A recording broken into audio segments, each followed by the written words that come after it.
சுபஹானல்லாஹ், மேல் சிலிர்க்க வைத்த சம்பவம் அப்படி என்று சொல்லி ஒரு நீண்ட சம்பவத்தை பற்றி ஒருவர் கேட்கிறார். அதில் ஹஸ்ரத் அதாவது ஃபாத்திமா ரதியல்லாஹு அன்ஹா, அலி ரதியல்லாஹு அன்ஹு இந்த இடம்பெறக்கூடிய சம்பவம். இதில் சுருக்கம் என்னன்னு சொன்னால், ஜிப்ரீல் அலைஹிஸ்ஸலாம் ஒட்டகத்தை விற்பதாகவும், அதே போல் மீகாயில் இது ஒட்டகத்தை வாங்குறதாகவும், நாளை மறுமையில் அந்த ஒட்டகம் வர்றதாகவும் போட்டு அதில் ஒரு பெரிய தர்மம் சம்பந்தமான சம்பவம், பரக்கத் சம்பந்தமான ஒரு சம்பவம் இடம்பெற்றிருக்குது.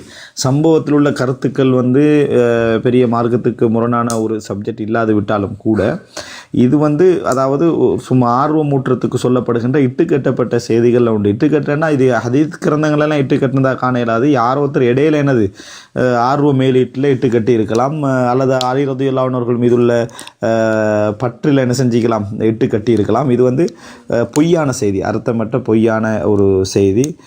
பசியின் நேரத்திலும் அலி ரலியல்லாஹு அன்ஹு அவர்கள் தர்மம் செய்தது போன்ற அந்த நிலையும், அதுக்கு அதாவது ஜிப்ரீல் அலைஹிஸ்ஸலாமும் மீகாயில் அலைஹிஸ்ஸலாத்தையும் அல்லாஹ் தஆலா அனுப்பியவர்களுக்கு உதவி செய்தது போன்ற நிலையும் அந்த செய்தி சொல்லுது.